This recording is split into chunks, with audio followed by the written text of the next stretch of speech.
ગેરકાયદેસર ચાલતી રિક્ષાઓ જપ્ત કરશે। શહેરમાં ફરતી 50,000 રિક્ષામાંથી 35,000નો ફિટનેસ ટેસ્ટ થયો નથી। સુરત શહેરના માર્ગો પર 50,000 થી 55,000 ઓટો રિક્ષાઓ દોડે છે, પરંતુ તેમાંથી 35,000 જેટલી ઓટોનો ફિટનેસ ટેસ્ટ કરવામાં આવ્યો નથી। આ ઓટો રિક્ષાઓ મુસાફરોના જીવ જોખમમાં મૂકી રહી છે। હવે આરટીઓ આગામી 15 દિવસમાં રસ્તાઓ પર ચાલતી ગેરકાયદેસર રિક્ષા સામે ઝુંબેશ શરૂ કરશે। આવી ઓટો જપ્ત કરવામાં આવશે। સુરત આરટીઓમાં 1.10 લાખ ઓટો રિક્ષા નોંધાયેલી છે। મુસાફરો માટે ઉપયોગમાં લેવાતી ઓટો રિક્ષા માટે દર વર્ષે ફિટનેસ ટેસ્ટ કરાવવું ખૂબ જ અને પરમિટ મેળવવી પણ ફરજિયાત જ છે। આ ઉપરાંત સીએનજી ઓટોની સીએનજી કિટનું રીટેસ્ટિંગ પણ કરવું પડશે। આરટીઓના ડેટા મુજબ છેલ્લા 3 વર્ષમાં 35,000 ઓટોની ફિટનેસ તપાસ કરવામાં આવી નથી। વર્ષ 2023-24માં 3,521 ઓટો રિક્ષાની ફિટનેસ તપાસ કરવામાં આવી છે। 22-23માં માત્ર 1,897 હતી। નવી ઓટો રિક્ષા માટે દર 2 વર્ષે ફિટનેસ ટેસ્ટ કરાવવો અને પરમિટ મેળવવી ફરજિયાત છે। ફિટનેસ અને પરમિટ મેળવવા માટે ઓટોમાં બ્રેક, હેડલાઇટ, મીટર, પીળા કલર બોર્ડ અને સીએનજી કિટનું ફરીથી પરીક્ષણ કરવું જરૂરી છે।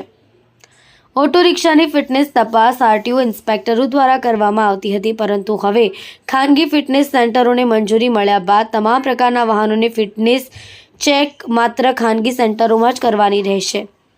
ઓટો રિક્ષા ચાલકોએ પણ ફિટનેસ ચેકઅપ માટે ખાનગી કેન્દ્રોમાં જવું પડશે। અત્યાર સુધી ફિટનેસની કામગીરી અહીંયા આરટીઓમાં થતી હતી પહેલાં, પરંતુ હવે એક પ્રાઇવેટ ફિટનેસ સેન્ટર જે સરકારે માન્ય છે એમાં થઈ રહી છે। જે ફિટનેસ વગરની રિક્ષાઓ અહીંયા ફરી રહી હશે એની સામે સઘન કાર્યવાહી અમારી કક્ષાએથી ચાલુ છે અને એમાં ડિટેન કરાવવાની પણ કાર્યવાહી ચાલુ હશે। 5 વર્ષના આંકડા જોઈએ તો કઈ રીતનું આખું? 5 વર્ષના આંકડામાં તમને બતાવું તો એમાં લગભગ 19,903 જેવી રિક્ષાઓનો ફિટનેસ એક્સપાયર થયેલા હતા અને એમાંથી 12,000 જેવી રિક્ષાઓના ફિટનેસ થયેલા હતા। આમાંથી જે રિક્ષાઓ છે એના વિરુદ્ધ હવે શું કાર્યવાહી કરવામાં આવી છેલ્લા 6 મહિના?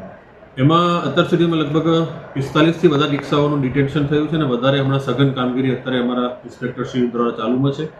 વધુમાં એ રિક્ષાની જ્યારે ચકાસણી કરવામાં છે ત્યારે એમાં કંઈ ડોક્યુમેન્ટ પૂરતા હોય અથવા ફિટનેસ એક્સપાયર થયું હોય, ઇન્સ્યોરન્સ એક્સપાયર થયું વગેરે કોઈ કેસોમાં એમને જે તે નિયમનો ભંગ બદલ મેમો પણ આપવામાં આવે છે અને વધારે ગંભીર પ્રકારના ગુનામાં એમની રિક્ષાઓનું ડિટેન્શન કરવાનું કાર્યવાહી ચાલુ હશે।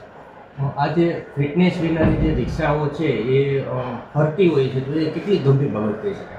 એ ખૂબ ગંભીર બાબત છે। એને ધ્યાને લઈને જ અત્રેની કચેરી દ્વારા એનામાં ખૂબ ગંભીર કાર્યવાહી કરવામાં આવી રહી છે।